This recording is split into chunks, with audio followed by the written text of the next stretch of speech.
Bueno, la cuesta de enero es un típico, ¿no? Yo creo que prácticamente todas las personas estamos un poco acostumbrados a este exceso navideño, ¿no?, de gastos, tanto de pues, los regalos, las comidas, los viajes, etcétera, etcétera. Y todos más o menos tenemos en la cabeza que sabemos que el mes de enero suele ser un mes difícil a nivel económico. Porque nos cuesta planificar nuestros gastos en Navidades, que deberíamos planificarlo, ¿no?, como economista. Claro, vamos a ver, la principal herramienta que tenemos para no irnos fuera de presupuesto es precisamente tener un presupuesto, ¿no? Algo que parece muy sencillo de hacer, pero que la verdad que es difícil afrontarlo, ¿no? Porque hay que ser realistas y normalmente pues es una época normalmente de excesos y generalmente acometemos más gastos de los que deberíamos, ¿no?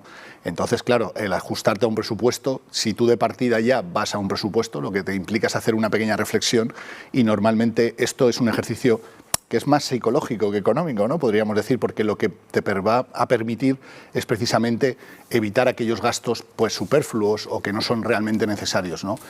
Obviamente es una época de regalos, es una época de compartir y es verdad que sobre todo si hay pues niños en la familia, pues hay que hacer esos gastos, ¿no? Pero siempre dentro de un orden, dentro de una lógica y aplicando un poquito el sentido común precisamente para evitar la cuesta de enero. Porque luego viene enero con menos dinero en el bolsillo, encima con el aumento de los precios. Vamos a comenzar, si le parece, con el aumento del precio de la luz. O sea, ahora vamos a tener que controlarlo, ¿no? Sí, bueno, llevamos unos meses que afortunadamente se ha contenido un poco el precio de la electricidad, ¿no? También el panorama del combustible, sobre todo el petróleo, pues ha estado comedido estos últimos meses, pero es verdad que parece ser que es casi una cuestión pues bueno, social, ¿no? Llega el enero y los precios pues se actualizan y siempre al alza, ¿no? Suele pasar con los combustibles, suele pasar con la electricidad y suele pasar también con muchos otros pequeños gastos que tenemos en el hogar, pues normalmente pues si tenemos la cuota de algún club social, pues llega enero y se regulariza la cuota del club social, la del gimnasio, las suscripciones de los gastos hormigas que tenemos de las plataformas digitales, la de los seguros. La de los seguros, eso es un típico, ¿no? Que llega la prima renovación en enero, entonces claro, todos esos pequeños gastos sumados pues al final se hacen un nudo para muchas familias.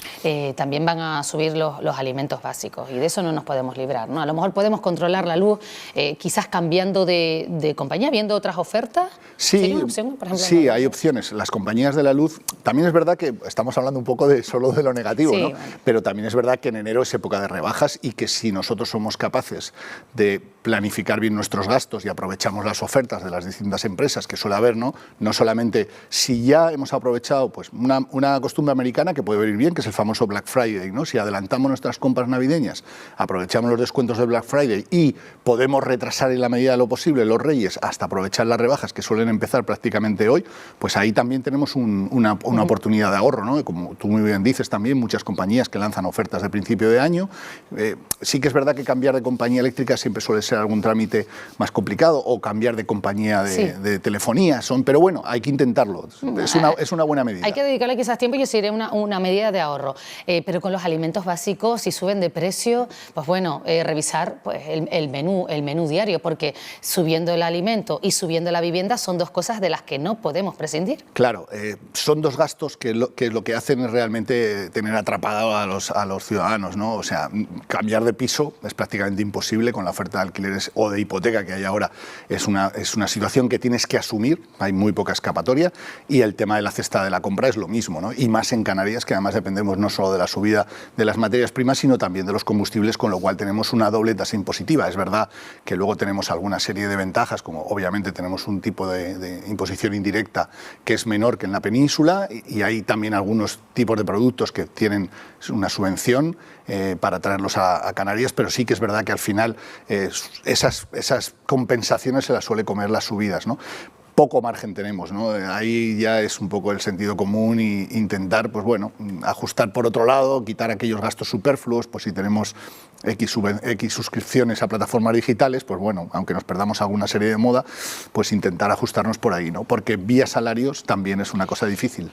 Comentábamos antes el tema de la vivienda, pasamos por encima, pero vamos a detenernos. Por otro lado, hay buenas noticias, baja el Euribor, que ese es el índice de referencia para calcular a aquellas personas que tengan una hipoteca de tipo variable. Dicen que con una hipoteca de unos 150.000 euros, por ejemplo, pues puede llegar a ahorrarse unos 100 euros al mes. Quizás sea una de las noticias positivas. Sí, es de las pocas. Bueno, vamos a ver, las perspectivas también para el 2025, estamos hablando de una subida del 2%. Hace poco, a nivel político, pues se contaban las excelencias de cómo iba la economía española. Si bien es verdad que parece ser que a los hogares españoles no le llega esa sensación es que tan no llega. triunfal. Incluso, bueno, el gobierno prevé que crezca por encima del 2,4% previsto para este próximo año 2025. Buenas perspectivas y se cumplieron, ¿no? Pero hablamos como de macroeconomía. En la microeconomía, en nuestro bolsillo, en nuestras casas, nosotros no lo notamos. Claro, un poco las cifras macro, que es la que son las grandes cifras, ¿no? Pues el Producto Interior Bruto, la tasa de ahorro, la competitividad, etcétera, pues para el gobierno van bien y obviamente, de hecho, nos situaron como la economía con mayor desempeño de la OCDE, que es una organización que agrupa a los 35 países más desarrollados que hay en el mundo, pero sí que es verdad que si luego tú empiezas a analizar, es verdad que tú te puede llegar al titular, ¿no? De la economía española va como un tiro, pero es verdad que estamos hablando de desempeño relativo, ¿no? O sea, es verdad que España venía de una situación muy mala a través del COVID y ha habido un remonte, ¿no? Pero ese remonte ha sido principalmente dos vías, ¿no? Una ha sido gasto público, que al final alguien tendrá que pagar, y otra también crecimiento del empleo. Pero si analizas las cifras de crecimiento del empleo, resulta que si las miras con detalle, prácticamente la totalidad del crecimiento viene por la incorporación de trabajadores extranjeros que se han incorporado a la economía española, ¿no?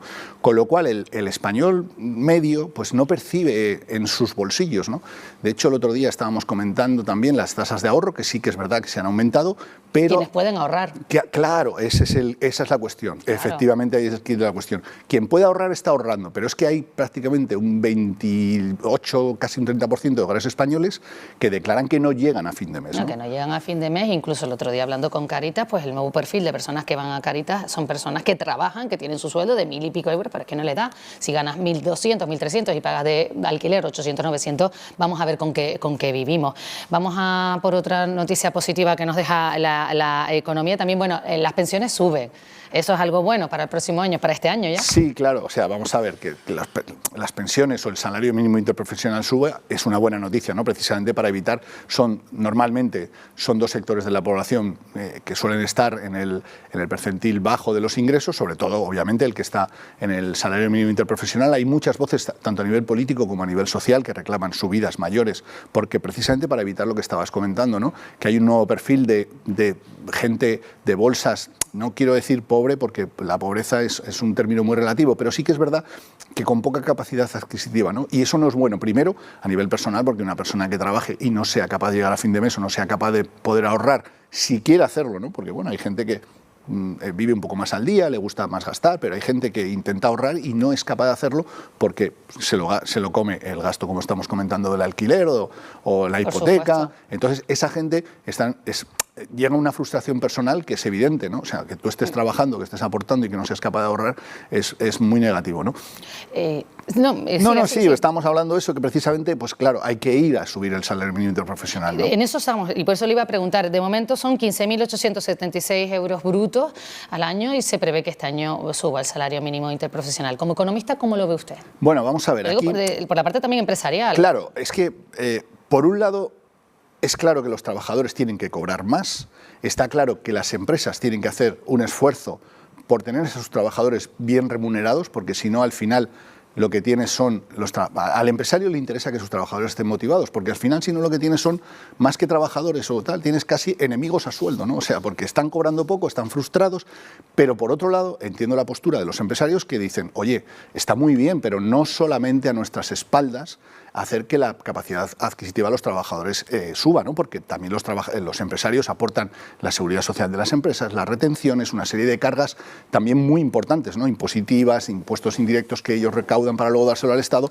Entonces, yo ahí lo que valoraría sería, efectivamente, buscar que el trabajador cobre más, pero tampoco echar todo a la espalda del empresario, sino ayudar también a los empresarios en nuevas contrataciones, en que reducir las cargas sociales de esos trabajadores que están en el mínimo interprofesional y un poco repartir el esfuerzo entre todos. Bueno, pues así en grandes pinceladas comienza, desde el punto de vista económico, este año 2025. Jesús del Amo, como siempre, muchísimas gracias.